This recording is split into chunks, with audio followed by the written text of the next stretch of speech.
A decision made in Washington could suddenly make Indian products too expensive for America.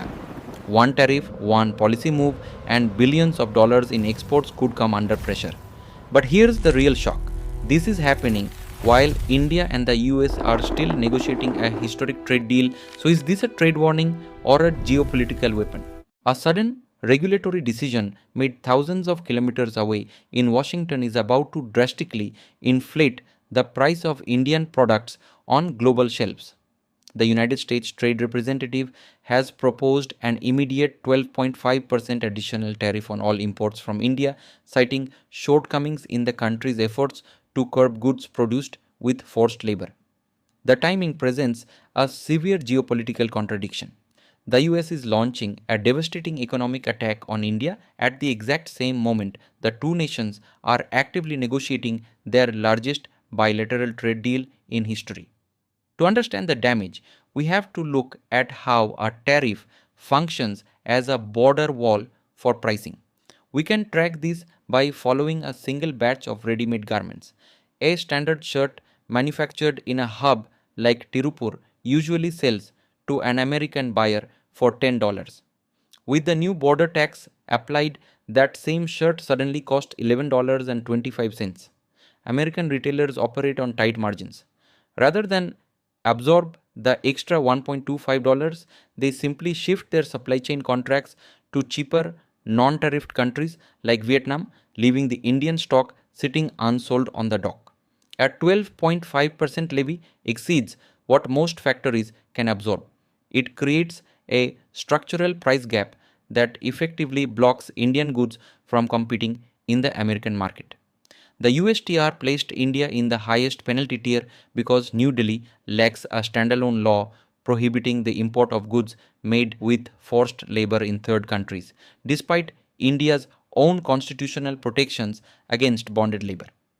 The actual target of this policy sits outside the labor market. Washington is actively pressuring India's strategic autonomy, targeting New Delhi's continued procurement of Russian crude oil despite heavy Western sanctions. Washington is now utilizing the Section 301 mechanism to exert direct pressure on New Delhi's non aligned foreign policy. This chart visualizes the threat to India's US exports. $32.5 billion in goods sit in the crosshairs, nearly 38% of the total. Breaking down that red zone reveals massive exposure for India's heavy manufacturing. Steel, petrochemicals, and solar modules face immediate margin collapses. Even India's highly lucrative pharmaceutical exports are exposed. While the industry largely survived previous trade disputes through specific exemptions, this Section 301 proposal applies as a blanket penalty, stripping away historical immunities. The USTR's proposal operates as a broad spectrum attack, targeting both the traditional factory floor and the advanced laboratory simultaneously. A sudden collapse in American demand cuts directly into India's hard won $42 billion trade surplus with the United States. The mere threat of a 12.5% penalty alters corporate behavior. Multinational companies are forced to delay their capacity expansion plans and freeze their foreign investment in Indian infrastructure until the regulatory environment clears. This economic shockwave threatens India's growth trajectory during its most critical decade of industrial development. Down on the ground, the fallout is immediate. Manufacturers in major export hubs like Surat and Ludhiana halt their hiring for new workers and slash seasonal bonuses. Recognizing the negative business sentiment, local banks quietly tighten their credit lines, cutting off essential operational capital for micro, small, and medium enterprises. A policy paper signed in a Washington office acts as a direct wrecking ball to the job security and daily livelihoods of millions of ordinary Indian citizens. New Delhi is countering the tariff threat with a massive diplomatic shield, the parallel 2026 interim trade deal, part of a broader Mission 500 initiative to reach $500 billion in bilateral trade. Looking at the official joint statement, India offers to eliminate or reduce tariffs on a wide range of US industrial and agricultural goods. In exchange, they expect the 12.5% penalty to be dropped entirely alongside securing commitments for US technology investments. This flowchart outlines the deal's structural logic.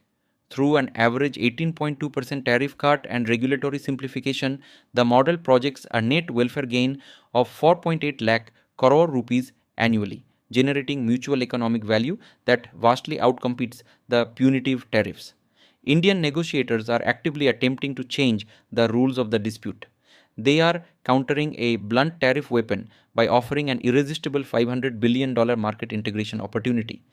International economists observing the standoff warn that Washington's aggressive strategy carries a high probability of backfiring. Economists like Jeffrey Sachs argue that applying excessive pressure will only isolate the US, driving New Delhi directly into deeper integration with the BRICS bloc and non Western supply chains.